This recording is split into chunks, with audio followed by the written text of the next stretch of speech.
നമസ്കാരം. ഇന്ന് വളരെ വലിയൊരു ടോപ്പിക്കാണ് നമ്മൾ കവർ ചെയ്യാൻ പോണത്. ജനാധിപത്യം എന്നുള്ളതാണ്. അപ്പം എന്നോട് റിക്വസ്റ്റ് ചെയ്ത ഒരു ടോപ്പിക് എന്ന് പറയുന്നത് നിലവിലത്തെ രാഷ്ട്രീയ സാഹചര്യം ഒന്ന് വിലയിരുത്താമോ എന്നുള്ളതായിരുന്നു. അങ്ങനെ നിലവിലത്തെ രാഷ്ട്രീയ സാഹചര്യം നമ്മൾ വിലയിരുത്തണമെങ്കിൽ ആദ്യം ജനാധിപത്യം എന്ന വാക്കിൻ്റെ അർത്ഥം എന്താണെന്ന് നമ്മൾ ശരിക്കും വിലയിരുത്തേണ്ടതുണ്ട്. നമ്മുടെ കൺസെപ്റ്റ് അനുസരിച്ച് ജനങ്ങളാൽ തിരഞ്ഞെടുക്കപ്പെട്ട ആളുകൾ ജനങ്ങളെ ഭരിക്കുന്നതിനാണ് ജനാധിപത്യം എന്ന് പറയുന്നു എന്നുള്ളതാണ് നമ്മുടെ ഡെഫിനിഷൻ. പക്ഷെ ഞാൻ പറയുന്നു, ജനങ്ങളാൽ തിരഞ്ഞെടുക്കപ്പെട്ട ആളുകൾ ജനങ്ങളെ ഭരിക്കുന്നതിന് ജനാധിപത്യം എന്ന വാക്ക് നമുക്ക് ഉൾപ്പെടുത്താനായിട്ട് പറ്റത്തില്ല. അതിന് കാരണമുണ്ട്. അത് മറ്റൊന്നുമല്ല, ജനങ്ങളാൽ തിരഞ്ഞെടുക്കപ്പെട്ട ആളുകൾ നമ്മളെ ഭരിക്കേണ്ട ആവശ്യമില്ല ജനാധിപത്യത്തിൽ. നമുക്ക് സേവനം ചെയ്യുന്ന ഒരുപറ്റം ആളുകളെയാണ് നമുക്ക് ആവശ്യം. അതും നിസ്വാർത്ഥമായി സേവനം ചെയ്യുന്ന ഒരുപറ്റം ആളുകളെ നമ്മുടെ നേതാക്കന്മാരായിട്ട് വരുന്നിടത്താണ് ജനാധിപത്യത്തിന്റെ യഥാർത്ഥമായ അന്തസത്ത ഉൾക്കൊള്ളുന്നത്. 1947 ഇന്ത്യക്ക് സ്വാതന്ത്ര്യം കിട്ടിയതിന് ശേഷം അപ്പോൾ ഇത്രയും കാലം നമ്മൾ അനുഭവിച്ചുകൊണ്ടിരുന്നത് ജനാധിപത്യമല്ലേ എന്ന് ചോദിച്ചാൽ അതിൻ്റെ കുറച്ച് എലമെന്റ്സ് നമുക്ക് കിട്ടിയിട്ടുണ്ടെന്നുള്ളത് സത്യമാണ്. നമുക്ക് യഥാർത്ഥ ജനാധിപത്യം ഇതുവരെയും അനുഭവിക്കാനുള്ള ഒരു സാഹചര്യം ഇന്ത്യയിൽ ഉണ്ടായിട്ടില്ല. അത് സത്യമാണ്. കാരണം നമുക്ക് ഭരിക്കപ്പെടാൻ നമുക്ക് ആളെ ആവശ്യമില്ല. നമ്മൾ വീണ്ടും തിരഞ്ഞെടുക്കപ്പെട്ട് നമുക്കിടയിൽ നിന്ന് ആളുകൾ തിരഞ്ഞെടുക്കപ്പെട്ട് നമ്മുടെ നേതാക്കന്മാരായി, നമ്മുടെ മന്ത്രിമാരായി, മുഖ്യമന്ത്രിയായി, പ്രധാനമന്ത്രിയായി ആളുകൾ വരുമ്പോൾ ഇവരെല്ലാവരും നമ്മളെ ഭരിക്കുകയാണ് ചെയ്യുന്നത്. നമ്മളെ എന്തിനാണ് ഭരിക്കുന്നത്? ഇവിടെ നമ്മുടെ ആവശ്യങ്ങൾ അല്ലെങ്കിൽ നമ്മുടെ അവകാശങ്ങളെ കണ്ടെത്തി ആ കണ്ടെത്തിയ കാര്യങ്ങൾ വളരെ കൃത്യമായിട്ട് പരിഹരിക്കാൻ ഉതകുന്ന രാഷ്ട്രീയ താല്പര്യമുള്ള അല്ലെങ്കിൽ സേവന തൽപരതയുള്ള, രാഷ്ട്രീയവും വിട്ടേക്ക്, സേവന തൽപരതയുള്ള ഒരുപറ്റം ആളുകളെയാണ് നമുക്ക് ആവശ്യം. അപ്പൊ ആരാണ് യഥാർത്ഥ നേതാവ് എന്നൊരു ചോദ്യമുണ്ട് അല്ലേ? ഇന്ത്യൻ മണ്ണിൽ അല്ലെങ്കിൽ ജനാധിപത്യത്തിന്റെ കൺസെപ്റ്റിൽ ഇന്ത്യയെ നമ്മൾ വീണ്ടും എടുത്തു പറയാൻ കാരണം എന്ന് വെച്ചാൽ ലോകത്തിൽ തന്നെ ഏറ്റവും മാതൃകാപരമായ ജനാധിപത്യ മൂല്യങ്ങൾ ഉൾക്കൊള്ളുന്ന ഒരു രാജ്യം ഇന്ന് നിലവിൽ ഇന്ത്യ ആണെന്നുള്ള കൺസെപ്റ്റ് കൊണ്ടാണ് നമ്മൾ ജനാധിപത്യത്തെക്കുറിച്ച് പറയുമ്പോൾ ഇന്ത്യയെ വീണ്ടും എടുക്കുന്നത്. കാരണം അധികാര വികേന്ദ്രീകരണം മുതൽ നമ്മുടെ ഏറ്റവും താഴെ തട്ടിലുള്ള അധികാര ശ്രേണിയായ ഗ്രാമപഞ്ചായത്തുകൾ വരെ വളരെ നല്ല ഉദാഹരണങ്ങളാണ്. പക്ഷെ ഇവിടെയൊക്കെയും സംഭവിക്കുന്നത് നമ്മുടെ ഭരിക്കപ്പെടുക എന്നുള്ള അല്ലെങ്കിൽ ഭരിക്കുക എന്നുള്ള ഒരു കൺസെപ്റ്റ് ആണെന്നുള്ളതാണ്. ഓക്കെ, അപ്പം ഒരു നല്ല നേതാവ് അല്ലേ? അപ്പോൾ ഒരു നല്ല നേതാവ് നമ്മളെ ഭരിക്കാനായിട്ട് നമ്മുടെ നിലവിൽ ഇതുവരെയും ഉണ്ടായിരുന്ന ആളുകളെ നമ്മൾ തിരഞ്ഞെടുത്ത് നോക്കുമ്പോൾ അല്ലെങ്കിൽ ഒന്ന് വിശകലനം ചെയ്ത് നോക്കുമ്പോൾ ഒരു നല്ല നേതാവ് എന്ന് പറയാനായിട്ട് വളരെ ചുരുക്കം ചില ആളുകളുടെ പേര് മാത്രമേ എൻ്റെ മനസ്സിൽ കടന്നു വരുന്നുള്ളൂ. APJ അബ്ദുൽ കലാം ഒരു നല്ല ഉദാഹരണമാണ്. കാരണം അദ്ദേഹം മരിക്കുമ്പോൾ അദ്ദേഹത്തിന് എത്ര ആസ്തിയുണ്ട് എന്നുള്ളൊരു ചോദ്യം വരുമ്പോൾ നമുക്ക് തന്നെ കാണാം, ഒരു ബാങ്ക് ബാലൻസും ഇല്ലാത്ത, കുറച്ച് പുസ്തകങ്ങൾ മാത്രം കൈമുതലുള്ള, സ്വന്തം ജ്യേഷ്ഠൻ പോലും ചെരുപ്പുകുത്തിയായി തന്നെ തുടർന്ന, പ്രസിഡന്റ് ആയിരിക്കെ പോലും സ്വന്തം ജ്യേഷ്ഠൻ ഒരു ചെരുപ്പുകുത്തിയായി മാത്രം നിലനിന്നിരുന്ന ഒരു നേതാവാണ്, അല്ലെ നിലനിർത്തിയിരുന്ന ഒരു നേതാവാണ് APJ അബ്ദുൽ കലാം. അദ്ദേഹത്തെ നമുക്കൊരു മാതൃകയായിട്ട് എടുക്കാം. അങ്ങനെ നമ്മൾ ചിന്തിക്കുമ്പോൾ ഒരു നേതാവ് വിജയിച്ച് ഭരണത്തിലേക്ക് കയറുമ്പോൾ അദ്ദേഹത്തിന് എത്ര സ്വത്തുണ്ടായിരുന്നോ അതിൽ 1% കൂടുകയല്ലാതെ കുറയുന്ന ഒരു നേതാവിനെ നമുക്ക് ചൂണ്ടിക്കാണിക്കാനില്ല. അപ്പോൾ ഒരു യഥാർത്ഥ നേതാവ്, ഒരു നല്ല നേതാവ് എന്ന് പറയുന്നത് അദ്ദേഹം ഭരണത്തിലേക്ക് കയറുമ്പോൾ അദ്ദേഹത്തിന്, ഇപ്പോൾ ഒരു ഉദാഹരണം പറഞ്ഞാൽ 1000 രൂപ ആസ്തി ഉണ്ടായിരുന്ന ഒരു നേതാവ് ഭരിക്കാൻ കയറുമ്പോൾ അദ്ദേഹം ഭരണം കഴിഞ്ഞ് തിരിച്ചിറങ്ങുമ്പോൾ അദ്ദേഹം കടക്കാരനായി മാറുന്നുണ്ടെങ്കിൽ, അങ്ങനെ മാറണമെന്ന് ഞാൻ പറയുന്നില്ല, അങ്ങനെ സാധിക്കുന്ന നേതാക്കന്മാരുണ്ടെങ്കിൽ അവരെ നമുക്ക് യഥാർത്ഥമായ ഒരു ലീഡർ എന്ന് വിളിക്കാം. ജനങ്ങളുടെ ആവശ്യങ്ങൾ കണ്ടറിഞ്ഞ് അവരുടെ പ്രശ്നങ്ങൾ മനസ്സിലാക്കി അവരുടെ ഇടയിലേക്ക് ഇറങ്ങിച്ചെന്ന് അത് പരിഹരിക്കാനുള്ള നിസ്വാർത്ഥ സേവനം ചെയ്യുന്ന ഒരു സേവകർ മാത്രമായി നേതാക്കൾ മാറുമ്പോൾ മാത്രമേ ജനാധിപത്യത്തിന്റെ യഥാർത്ഥ അന്തസത്ത നമുക്ക് ഉൾക്കൊള്ളാൻ സാധിക്കുകയുള്ളൂ, അല്ലെങ്കിൽ അനുഭവിക്കാൻ സാധിക്കുകയുള്ളൂ. അവിടെയാണ് ജനാധിപത്യത്തിന് യഥാർത്ഥത്തിൽ ഒരു മൂല്യമുണ്ടാകുന്നത്, യഥാർത്ഥ ജനാധിപത്യം കൈവരിയുന്നത്.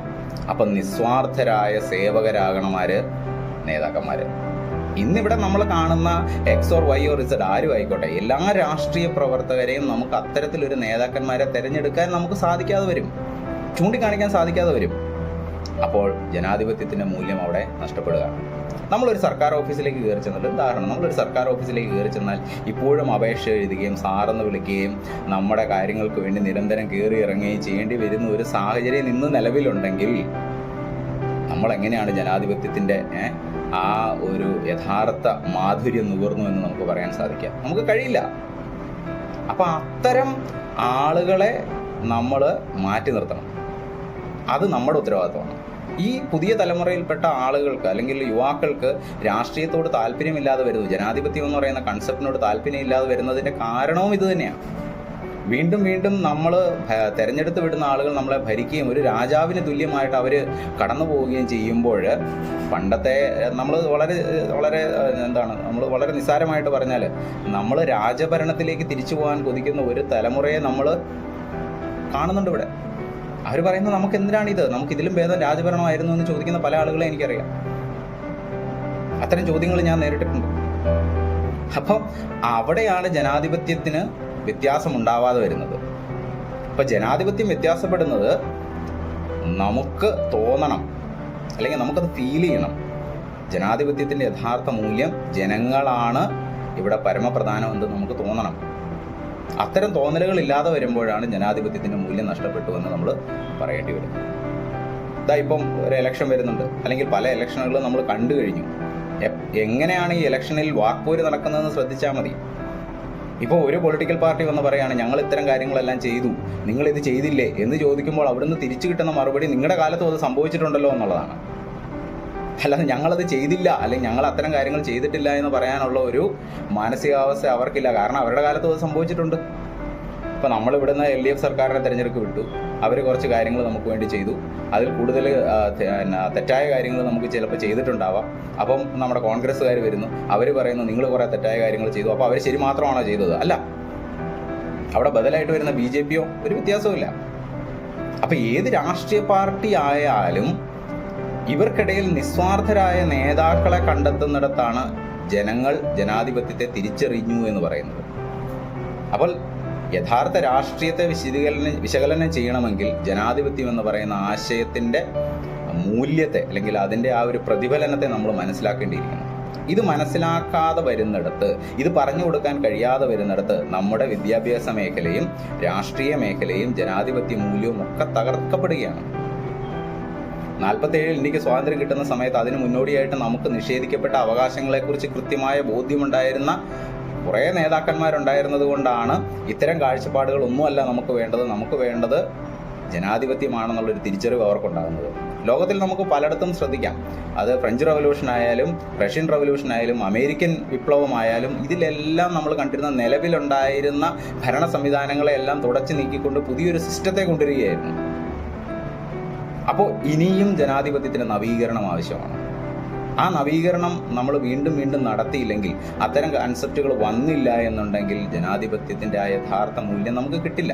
ഞാനിപ്പോഴും പറയുന്നു, ഇതുവരെ നമുക്ക് അത്തരം ഒരു മൂല്യത്തെക്കുറിച്ച് ചിന്തിക്കാൻ പോലും കഴിയുന്ന ഒരു സാഹചര്യത്തിൽ നമ്മൾ എത്തിയിട്ടില്ല. ഈ അടുത്തിടെയായിട്ട് നമ്മൾ ഡിമോണിറ്റൈസേഷൻ ഒക്കെ കഴിഞ്ഞപ്പോൾ നമ്മൾ ഒരു വാർത്ത കാണുകയുണ്ടായി. വെസ്റ്റ് ബംഗാളിലെ ഒരു നേതാവിൻ്റെ ബിനാമിയുടെ കയ്യിൽ നിന്ന് 2000 കോടി രൂപയുടെ ആസ്തി കണ്ടെത്തിയതായിട്ട്. അപ്പോൾ ഇടക്കാലത്ത് നമ്മൾ ചിലപ്പോൾ തെറ്റിദ്ധരിക്കുമായിരിക്കും, ഇത്തരം അഴിമതികളൊക്കെ തുടച്ചു നീക്കുന്നിടത്ത് നമുക്ക് ജനാധിപത്യ മൂല്യം സംരക്ഷിക്കപ്പെടുമെന്ന്, ഇല്ലേ? അപ്പോൾ ഇടക്കാലത്ത് ഈ 1947 ശേഷം ഇന്ത്യ ഇത്രയും നാളുകൾ സ്വാതന്ത്ര്യ ലബ്ധി അനുഭവിച്ചു. അപ്പോൾ ഇതൊന്നും ജനാധിപത്യമല്ല എന്നുള്ളൊരു ചോദ്യം ഉണ്ടാവാം. ഇതൊക്കെ ജനാധിപത്യത്തിൻ്റെ ചില അപ്പക്കഷ്ണങ്ങൾ മാത്രമാണെന്നാണ് എൻ്റെ അഭിപ്രായം. യഥാർത്ഥ ജനാധിപത്യം ഇതൊന്നുമല്ല. യഥാർത്ഥ ജനാധിപത്യത്തിലേക്ക് കടന്നു വരുമ്പോൾ നിസ്വാർത്ഥരായ സേവകരുണ്ടാകുന്നിടത്ത്, അത് തിരിച്ചറിയുന്ന ജനങ്ങളുണ്ടാകുന്നിടത്ത്, അതിൻ്റെ യഥാർത്ഥ മൂല്യങ്ങളും അതിൻ്റെ മാധുര്യവും അനുഭവിക്കാൻ പറ്റുന്ന ജനങ്ങൾ സൃഷ്ടിക്കപ്പെടുമ്പോൾ മാത്രമേ ജനാധിപത്യം എന്ന ആ ഒരു യഥാർത്ഥ കൺസെപ്റ്റിന് അവിടെ ഒരു പ്രാധാന്യം കൈവരികയുള്ളൂ, അല്ലേ? ഡോക്ടർ രാജേന്ദ്ര പ്രസാദ് പറയുകയുണ്ടായി, ഞാനതെവിടെയോ വായിച്ചറിഞ്ഞതാണ്, എനിക്ക് എൻ്റെ ശമ്പളമല്ലാതെ മറ്റൊന്നും തന്നെ എനിക്ക് ആവശ്യമില്ല എന്ന് പറഞ്ഞൊരു നേതാവാണ് ഡോക്ടർ രാജേന്ദ്ര പ്രസാദ്. അതുപോലെ ഈ അടുത്ത കാലത്ത് നമുക്ക് 1-2 പേരെയും കൂടി വേണമെങ്കിൽ ഇതിലേക്ക് പെടുത്താം. അതിലേറ്റവും പ്രധാനപ്പെട്ടതായിട്ട് പറയേണ്ടത് നമ്മുടെ ഉമ്മൻചാണ്ടിയാണ്. അദ്ദേഹം മരണമടഞ്ഞപ്പോൾ നമ്മൾ കണ്ടു എത്ര വലിയ ജനത്തിരക്കാണ് അദ്ദേഹത്തെ കാണാനായിട്ട് വന്നതെന്നുള്ളത്. അപ്പം അദ്ദേഹത്തിൻ്റെയും ഭരണത്തിൽ ജനാധിപത്യത്തിൻ്റെ യഥാർത്ഥ മൂല്യം നമുക്ക് കിട്ടിയിട്ടുണ്ടോ എന്ന് ചോദിച്ചാൽ ഒരു 50% മുകളിലേക്ക് നമ്മളിലേക്ക് എത്തിക്കാനായിട്ട് അദ്ദേഹത്തിന് സാധിച്ചു. അപ്പോൾ ആ 50% അദ്ദേഹം എത്തിച്ചപ്പോൾ ഇതാണ് ജനങ്ങളുടെ പ്രതികരണമെങ്കിൽ, ആ 100% എത്തുമ്പോൾ ജനങ്ങളുടെ അവസ്ഥ എന്തായിരിക്കുമെന്ന് നമ്മളൊന്ന് ചിന്തിച്ചു നോക്കണം. അതുപോലെ തന്നെ ജയലളിത ഒരുപാട് വിവാദങ്ങളിൽപ്പെട്ട ആളാണെങ്കിൽ പോലും ആ ജനങ്ങൾ ആ നേതാവിന് കൊടുക്കുന്ന ആ ഒരു സങ്കല്പം, ആ നേതാവ് എന്നുള്ള സങ്കല്പം അനുഭവിക്കാനായിട്ട് ജയലളിതയ്ക്കും സാധിച്ചിട്ടുണ്ട്. കാരണം അവർ ജനങ്ങളിലേക്ക് ഇറങ്ങി എന്നുള്ളതാണ് അതിനകത്ത് കാരണം. പക്ഷെ ഞാൻ ഇപ്പോഴും പറയുന്നില്ല ഇവരൊക്കെ 100% ജനാധിപത്യ മൂല്യം നമ്മളിലേക്ക്, ജനങ്ങളിലേക്ക് കൊടുത്ത ആളുകളാണെന്ന് ഞാൻ അവകാശപ്പെടുന്നില്ല. പക്ഷെ എന്നിരുന്നാൽ പോലും അതിൻ്റെ കുറേ ഭാഗങ്ങളെങ്കിലും അനുഭവിക്കാനായിട്ട് നമുക്ക് സാധിച്ച ചില നേതാക്കളെ കുറിച്ചാണ് ഞാൻ പറഞ്ഞത്. അപ്പം നിസ്വാർത്ഥരായ സേവകർ ആയി മാറാൻ രാഷ്ട്രീയ പ്രവർത്തകർക്ക് സാധിക്കുന്നുണ്ടോ? അങ്ങനെ സാധിക്കുന്ന നേതാക്കൾ നമുക്കിടയിലുണ്ടോ? അങ്ങനെ നേതാക്കളുണ്ടെങ്കിൽ അവരെ കണ്ടെത്തുന്നിടത്താണ് ഒരു യഥാർത്ഥ ജനാധിപത്യ വിശ്വാസിയുള്ളത്. ഇത് കണ്ടെത്താൻ സഹായിക്കണമെങ്കിൽ ജനാധിപത്യം എന്നുള്ള ആ കൺസെപ്റ്റിൻ്റെ യഥാർത്ഥ അർത്ഥം നമ്മൾ മനസ്സിലാക്കണം. ഇത് മനസ്സിലാക്കി കൊടുക്കാനായിട്ട് നമുക്ക് ഇന്ന് നിലവിൽ എത്ര ആളുകൾക്ക് സാധിക്കുന്നുണ്ട്? നമ്മളത് മനസ്സിലാക്കാൻ എത്ര ശതമാനം ശ്രമിക്കാറുണ്ട്? ഇത് മനസ്സിലാക്കാൻ ശ്രമിക്കുകയും അത് പറഞ്ഞു കൊടുക്കാൻ കെൽപ്പുള്ള ആളുകൾ ഉണ്ടാവുകയും ചെയ്യുന്നിടത്താണ് ജനാധിപത്യം വീണ്ടും പച്ചക്കൊടി കാണിച്ച് മുന്നോട്ട് പോകുന്നതെന്നുള്ളതാണ് എനിക്ക് പറയാനുള്ളത്. ഞാൻ ഇടയ്ക്ക് പറഞ്ഞൊരു നിസ്വാർത്ഥ സേവനം എന്നൊരു വാക്ക് തുടർച്ചയായിട്ട് ഉപയോഗിച്ചിട്ടുണ്ട്. ഈ നിസ്വാർത്ഥ സേവനം എന്താണ്? തിരിച്ച് യാതൊന്നും പ്രതീക്ഷിക്കാതെ മറ്റൊരുവിന് വേണ്ടി പ്രയത്നിക്കുന്നിടത്താണ്, സേവനം ചെയ്യുന്നിടത്താണ് നിസ്വാർത്ഥ സേവനം വരുന്നത്, അല്ലേ? നമ്മൾ കണ്ടു വളർന്നിരിക്കുന്ന എത്ര നേതാക്കൾ ഇത്തരം നിസ്വാർത്ഥ സേവകരാണെന്ന് നമ്മൾ ചിന്തിക്കണം, അല്ലേ? ഇവിടുന്ന് ഭരണത്തിലേക്ക് കയറി പോകുന്ന ഓരോ നേതാക്കന്മാരും ഓരോ ടേം കഴിഞ്ഞിറങ്ങുമ്പോഴും അല്ലെങ്കിൽ ഓരോ രാഷ്ട്രീയ വർഷം കഴിയുമ്പോഴും ഇവരുടെ ആസ്തിയിൽ വർധനവുണ്ടാകുന്നുണ്ടോ എന്ന് ജനങ്ങളായ നമ്മൾ തിരിച്ചറിയണം. അത്തരം വർധനവ് എങ്ങനെ അവർക്ക് വന്നു? അവരുടെ ഈ ചെറിയ കാലയളവിൽ കിട്ടുന്ന ഈ ശമ്പളം കൊണ്ട് അവർക്ക് അത് ചെയ്യാൻ പറ്റുന്നുണ്ടോ? എന്തിനാണ് രാഷ്ട്രീയ സേവകർക്ക് ഇത്രയധികം ശമ്പളം നമ്മൾ കൊടുക്കുന്നത്? ഇതിൻ്റെ ഒന്നും ആവശ്യമില്ല. കാരണം നിസ്വാർത്ഥരായ സേവകർക്ക് ഇത്തരം പ്രതിഫലത്തെക്കുറിച്ച് നമ്മൾ ചിന്തിക്കേണ്ടി വരുന്നില്ല. ഇനി അത്തരം പ്രതിഫലം അവർ നേടിയാൽ പോലും ആ പ്രതിഫലത്തിൻ്റെ ഏറിയ പങ്കും ജനങ്ങളിലേക്ക് തന്നെ കൊടുക്കാനായിട്ട് ഇത്തരം നിസ്വാർത്ഥ സേവകരെ തയ്യാറാകുന്നിടത്താണ് ജനാധിപത്യത്തിൻ്റെ മൂല്യം സംരക്ഷിക്കപ്പെടുന്നത്. അപ്പോൾ ഞാൻ വീണ്ടും പറയുന്നു, ജനങ്ങളെ ഭരിക്കാൻ നമുക്ക് ജനാധിപത്യത്തിൻ്റെ ആവശ്യമില്ല. അതിന് നമുക്ക് രാജഭരണം മതി. ജനാധിപത്യത്തിൽ സേവകർക്കാണ് പ്രാധാന്യം, അവിടെ ജനങ്ങൾക്കാണ് പ്രാധാന്യം. അവിടെ ഒരു സമത്വസുന്ദരമായ ഒരു തലമുണ്ടാവും. ആ തലത്തിലേക്ക് എത്താനായിട്ട് നിരന്തരമായ പരിശ്രമങ്ങൾ വേണ്ടിവരും. ആ പരിശ്രമങ്ങൾക്ക് ഒടുവിൽ നമ്മൾ എത്തിച്ചേരുന്ന ഒരു സാച്ചുറേഷൻ പോയിൻ്റാണ് ജനാധിപത്യം എന്ന് പറയുന്നത്. അപ്പോൾ അത്തരം നേതാക്കളെ സൃഷ്ടിച്ചെടുക്കാൻ എന്തുകൊണ്ടാണ് നമ്മുടെ എഡ്യൂക്കേഷൻ സിസ്റ്റത്തിനോ ഈ രാഷ്ട്രീയത്തിനോ ഈ ഗവൺമെൻറ്റുകൾക്കോ സാധിക്കാതെ വരുന്നത്? ഇന്നും നമ്മൾ കാണുന്നത് വീണ്ടും ഭരിക്കാനായിട്ട് തയ്യാറായിട്ട് വരുന്ന ഒരു തലമുറയെ മാത്രമേ നമ്മൾ കാണുന്നുള്ളൂ. സേവനം ചെയ്യാൻ തയ്യാറാകുന്ന ഒരു രാഷ്ട്രീയ പ്രവർത്തകനെ നമുക്ക് കാണാനായിട്ട് സാധിക്കുന്നില്ല.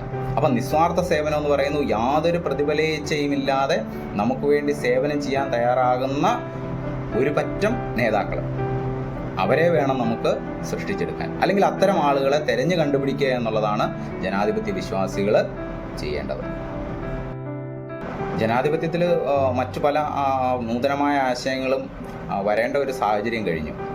കാരണം ഇപ്പോൾ ഒരു റീകോൾ എന്ന പോലുള്ള ഒരു സംവിധാനത്തെക്കുറിച്ച് നമ്മൾ ചില ചിത്രങ്ങളിലൊക്കെ, ഈ അടുത്തിടയ്ക്ക് ഇറങ്ങിയ ചിത്രങ്ങളിലൊക്കെ നമ്മൾ കാണുന്നുണ്ട്. അപ്പോൾ പലരും അതിനെക്കുറിച്ച് വാദിച്ചേക്കാം, അത് നമ്മുടെ ഇന്ത്യൻ രാഷ്ട്രീയ സാഹചര്യത്തിൽ വളരെയധികം പ്രശ്നങ്ങൾ ഉണ്ടാക്കുന്ന ഒന്നാണ്. അത് ശരി തന്നെയാണ്. കാരണം എന്താണെന്ന് വെച്ച് കഴിഞ്ഞാൽ, ഇപ്പോൾ ഒരു നേതാവ് തിരഞ്ഞെടുക്കപ്പെടുമ്പോൾ വോട്ടിംഗ് ഷെയർ പരിശോധിച്ചാൽ ഒരു 40% വോട്ട് നേടിയ ആളായിരിക്കും ചിലപ്പോൾ വിജയിച്ചു വരുന്നത്. ഓക്കെ, അപ്പം അയാൾ ഏതെങ്കിലും തരത്തിലുള്ള, റീകോൾ എന്ന് പറഞ്ഞ ആ വാക്കിൻ്റെ അർത്ഥത്തെക്കുറിച്ചാണ് ഞാൻ പറയുന്നത്, അയാൾ ഏതെങ്കിലും തരത്തിലുള്ള ഒരു തെറ്റ് കാണിച്ചാൽ ജനങ്ങൾക്ക് അദ്ദേഹത്തെ തിരിച്ചു വിളിക്കാനുള്ള ഒരു പവറിനെയാണ് നമ്മൾ റീകോൾ എന്ന് ജനാധിപത്യത്തിൽ വിളിക്കുന്നത്. അപ്പോൾ ഈ ഒരു അധികാരം ഇന്ത്യൻ കോണ്ടെക്സ്റ്റിൽ കൊടുത്താൽ എന്ത് പറ്റും? ഒരുപാട് നേതാക്കളെ ആളുകൾ, ഈ 40% മാത്രമേ ഉള്ളൂ, കാരണം 60% അപ്പോഴും മാറിയാണ് നിൽക്കുന്നത്. അപ്പോൾ 60% ആളുകൾ ഇയാൾക്കെതിരെ വോട്ട് ചെയ്താൽ എന്ത് പറ്റും? ഇയാളെ നമ്മൾ തിരിച്ചു പിടിക്കേണ്ടി വരും. വീണ്ടും നമ്മൾ എന്ത് ചെയ്യണം? അടുത്തൊരു ഇലക്ഷൻ വെക്കേണ്ടി വരും. പക്ഷേ ഇതിനൊരു പോസിറ്റീവ് സൈഡുണ്ട്. ഞാൻ നല്ലത് ചെയ്തില്ലെങ്കിൽ, ഞാൻ ജനങ്ങൾക്ക് ദ്രോഹമാണ് ചെയ്യുന്നതെങ്കിൽ തിരിച്ചു വരേണ്ടതായിട്ട് വരും എന്നുള്ള ഒരു കാഴ്ചപ്പാട് അവിടെ വരും. ആ കാഴ്ചപ്പാട് വന്നാൽ പല ആളുകളും നല്ലത് മാത്രം ചെയ്യാനുള്ള ഒരു സാഹചര്യത്തിലേക്ക് വരില്ലേ? അവിടെ ഒരു എലമെൻറ്റും കൂടെ ഉണ്ട്. തെറ്റിദ്ധരിക്കപ്പെട്ട് ചില എതിർ പാർട്ടികൾ അവർക്കെതിരെ ഒരു അന്യായമായ ആരോപണം ഉദ്ധരിച്ചാൽ എന്ത് ചെയ്യും? അതിന് കൃത്യമായിട്ടുള്ള ഒരു സിസ്റ്റം നമ്മൾ കൊണ്ടുവരണം. അത് മോണിറ്റർ ചെയ്യാൻ കൃത്യമായിട്ടുള്ള ഒരു സിസ്റ്റം നമ്മൾ കൊണ്ടുവരണം. എത്ര നേതാക്കൾ തനിക്കെതിരെ ഒരു ആരോപണം വന്നാൽ ആ ആരോപണം തെളിയുന്നത് വരെ മാറി നിൽക്കാനായിട്ട് തയ്യാറാവും? കാരണം എല്ലാവർക്കും വേണ്ടത് അധികാര കസേരകളാണ്. അല്ലാതെ സേവനമെന്ന് പറയുന്ന സാധനത്തെക്കുറിച്ച് അല്ലെങ്കിൽ ആ ഒരു ആശയത്തെക്കുറിച്ച് 1% ചിന്തിക്കുകയും 99% അധികാരത്തെക്കുറിച്ച് ചിന്തിക്കുകയും ചെയ്യുന്നിടത്ത് ജനാധിപത്യം നശിക്കപ്പെടും. അപ്പോൾ നിസ്വാർത്ഥ സേവകരായ ഒരുപറ്റം നേതാക്കന്മാരെ സൃഷ്ടിക്കാൻ ഇനിയെങ്കിലും നമുക്ക് കഴിയട്ടെ. ഇതിന് ഏറ്റവും ആദ്യം വേണ്ടത് വിദ്യാഭ്യാസത്തിൽ ഇത്തരം കാര്യങ്ങളെ ഉൾപ്പെടുത്തുക എന്നുള്ളതാണ്.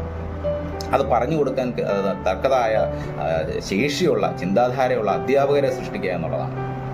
അപ്പോൾ നമ്മൾ അടുത്ത ടോപ്പിക്കിൽ മിക്കവാറും എഡ്യൂക്കേഷൻ സിസ്റ്റത്തെയും അധ്യാപകരെയും കുറിച്ചായിരിക്കും പറയുന്നത്. അപ്പോൾ ഇതുമായി ബന്ധപ്പെട്ട് നിങ്ങൾക്ക് നിങ്ങളുടെ കമൻറ്റുകൾ രേഖപ്പെടുത്താം. ആ കമൻറ്റുകളിൽ നമുക്ക് ചർച്ച നടത്താം. ഓക്കെ, അപ്പോൾ അടുത്തൊരു ടോപ്പിക്കിൽ കാണുന്നത് വരെ നമസ്കാരം.